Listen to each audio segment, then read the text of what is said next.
This is Syed Haider Ali, your computer teacher. So last lecture में हमने components of computational thinking के components को पढ़ लिया था और उसमें लास्ट वन एल्गोरिथम था। और एल्गोरिथम में जब हम कंप्यूटर साइंस में बात करें तो एल्गोरिथम को हम एक और वे से भी लिख सकते हैं जिसको हम बोलते हैं फ़्लो चार्ट। बेसिकली एल्गोरिथम में हम क्या करते हैं कि हम स्टेप बाय स्टेप कुछ लाइंस लिख देते हैं और कुछ स्टेप्स लिख देते हैं वन बाय वन कि जिसके थ्रू एक प्रॉब्लम को सॉल्व किया जाए। बट ये एल्गोरिथम था। अच्छा, फ़्लो चार्ट में हम क्या करेंगे? फ़्लो चार्ट में हम कुछ पिक्टोरियल फॉर्म में, कुछ जो मैंने कहा था कल, मैंने बताया भी था कि एक ब्लॉक डायग्राम की फॉर्म में हम उस प्रॉब्लम का सॉल्व लिखते हैं। ए फ़्लो चार्ट के बारे में हम पहले पढ़ लेते हैं क्या लिखा है। A flowchart is a type of diagram, ये एक डायग्राम का टाइप है that represent an algorithm and its workflow, जो एक एल्गोरिथम के स्टेप्स को रिप्रेजेंट करता है और उसके फ्लो को बताता है, उसके वर्किंग के जो फ्लो है उसे बताता है। दिस डायग्रामेटिक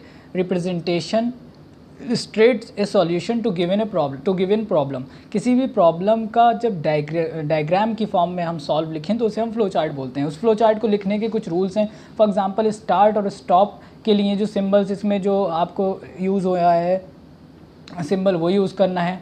ओके, जैसा the problem discuss hair can be understood with the help of the following flow chart. Start हुआ और जो हमने कल प्रॉब्लम पढ़ी थी कि एनवायरनमेंट हमारा पॉल्यूटेड है जिसके लिए हमें क्या करना है, और सीड्स और प्लांटिंग करनी है। ओके, तो स्टार्ट करा उस फ्लो चार्ट को। दूसरे ब्लॉक को आप देखिए, थोड़ा सा वो टेढ़ा और थोड़ा सा वो रेक्टेंगल को अगर हम थोड़ा सा स्क्वायर को टेढ़ा कर दें तो वैसा बना हुआ है, इटैलिकाइज कर दिया गया है, जिसमें हमने लिखा है जो हमारा प्रोग्राम का मेन वो है, मोटिव है, कलेक्ट सीड्स एंड सैपलिंग्स। उसके बाद प्रिपेयर या बाय कंटेनर्स, उसके बाद प्रिपेयर मिक्स। अब जो हमारा ये डायमंड के शेप के अंदर लिखा है, जो हमारे डायमंड शेप के अंदर लिखा है, वहाँ पर हमेशा डायमंड शेप के अंदर कंडीशन लिखी जाती है। कंडीशन क्या है? इज़ इट ए सीड और सैपलिंग। अगर सीड है तो हम इस साइड आ गए, अगर वो सीड है तो हम इस साइड आ गए।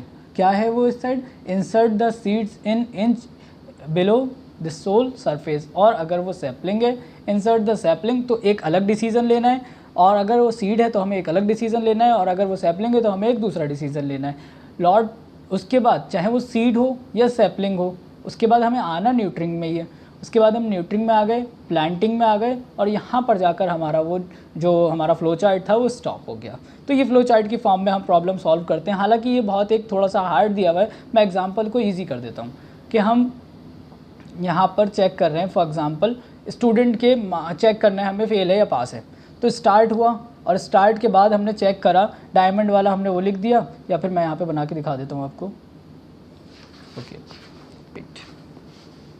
एक ब्रश ले लेता हूँ और यहाँ पे बनाता हूँ। स्टार्ट के बाद हम इस साइड आ गए। ओके, इस साइड हमने एक कंडीशन यहाँ पर बना दी जिसमें हमने चेक करा कि बच्चा जो है, कोई स्टूडेंट है, वो पास है या फेल है, पास या फेल हमने चेक किया। अगर फेल हो तो इस साइड आ जाए, पास हो तो इस साइड आ जाए, और लास्ट में उसका रिज़ल्ट का स्टेटस शो कर दे। तो इस तरीके से भी हम डायग्राम बना सकते हैं, कोई उसमें इशू नहीं है। कैसे भी आप डायग्राम्स बना सकते हैं, फ्लो चार्ट भी बना सकते हैं, और कोई भी फ्लो चार्ट का डायग्राम आप बना सकते हैं ईजिली। अब इसे मैं यहाँ से हटा देता हूँ। यहाँ पर एक छोटा सा फैक्ट लिखा हुआ है जो हम पढ़ लें। Muhammad ibn Musa al Qazwini was a Persian scholar who produce work on mathematics and astronomy. He is known as the father of algorithm. तो एल्गोरिथम का अगर फादर क्वेश्चन आ जाए, who is the father of algorithm, तो आप नाम लिखेंगे यहाँ पर जो ये लिखा हुआ है, मोहम्मद इब्न मूसा अल काज़वीनी ख्वारिज़मी। ओके, ख्वारिज़मी है ये नेम, मैंने इनका दूसरा नेम पढ़ रखा था। Okay, so next thing is applying reasoning to make decision. ये हमारा अब नेक्स्ट टॉपिक स्टार्ट हो रहा है कि हम रीजनिंग पे कैसे वो डिसीज़न लेने के लिए हम रीजनिंग का यूज़ कैसे करते हैं। Everyone make decision in daily life. हम लोग अपनी डेली बेसिस लाइफ में डिसीजंस लेते हैं। Some of our problems are so general that we hardly take any time to decide on them, but Sometimes when a problem is complex, it need our wisdom and experience to take decision. जब कोई नई problem आ रही है या जब कोई hard problem आई कि जिसका हमने पहले कोई ऐसा सॉल्यूशन या पहले हमारी लाइफ में ऐसी कोई प्रॉब्लम नहीं आई है, तो वहाँ पर थोड़ा सा हमारा डिसीज़न लेना हार्ड हो जाता है हमारे लिए कि कैसे हम उसको सॉल्व करें. Difficult situation require more reasoning. जो डिफ़िकल्ट सिचुएशन होती है वहाँ पर मोर रीजनिंग की हमें ज़रूरत होती है. And skill to solve problem. Let us understand this with a simple mathematical equation. यहाँ पर एक एग्जाम्पल दिया है. प्रॉब्लम क्या है? To calculate the sum of the first 10 odd numbers. Okay, यहाँ पर एक प्रॉब्लम है कि हमें फर्स्ट 10 ऑड नंबर्स का सम करना है. जैसे कि 1 + 3 ऑड नंबर कौन से होते हैं आपको मालूम है, इवन और ऑड. यहाँ पर फर्स्ट 10 ऑड नंबर्स पहले हमने राइट कर लिए. 1 + 3 + 5 + 7 + 9 + 11 + 13 + 15 + 17 + 19. तो इनका सम आ रहा है 100. बट सॉल्व कैसे किया? इसके सॉल्यूशन का क्या तरीका था? Looking at the first 10 odd numbers from 1 to 19 we can easily notice that. अब नोटिस क्या किया देखिए, हमने क्या किया है, 1 और 19 जो सबसे फर्स्ट यहाँ पर नंबर है, जो यहाँ पर सबसे पहला नंबर है, अगर मैं यहाँ पर ये ले लूँ जो हमारा फर्स्ट नंबर है और 19, इन दोनों का सम करा तो क्या हो गया, एक हमारे पास सम आ गया जो क्या था 20. मतलब 19 और 1 20 हो गए, 17 और 3 20 हो गए, 15 और 5 20 हो गए, 13 और 7 20 हो गए, 11 और 9 20 हो गए. मतलब इन सब का सम, ये एक रीजनिंग है. इसमें हमने एक सॉल्यूशन फाइंड आउट कर लिया, एक तरीका निकाल लिया कि जिसकी हेल्प से हम ये कर सकते हैं. सबका सम 20 आ रहा है और बाद को हमने इन 5 20s जो आए हैं हमारे, इनको हमने सम कर दिया तो कितना हो गया 100. सिंपली यहाँ पे एक पिक्टोरियल फॉर्म में भी बताया गया. देखिए इनको सम करा 20 आया और 20 का सारे 20s का हमने सम कर दिया तो हमारे पास 100 आ गया. ईजिली हमने इस प्रॉब्लम को सॉल्व कर लिया. In this problem there are 5 pairs. When these are added individually the answer come out to be 20. Okay, as shown in above. Therefore the sum of odd number is 5 multiplied by 20 100. Hence by following the above method we can calculate the sum of first 20 and 50 odd number easily.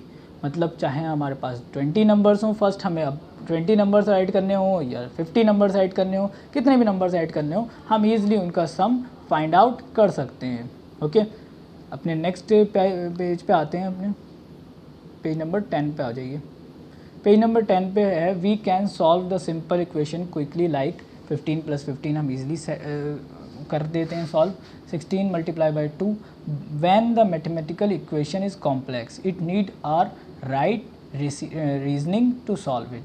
अब जो यहाँ पर लिखा हुआ है question, ये देखिए 18 + 35 + 20 + 160 divided by 4 +3 की पावर 3.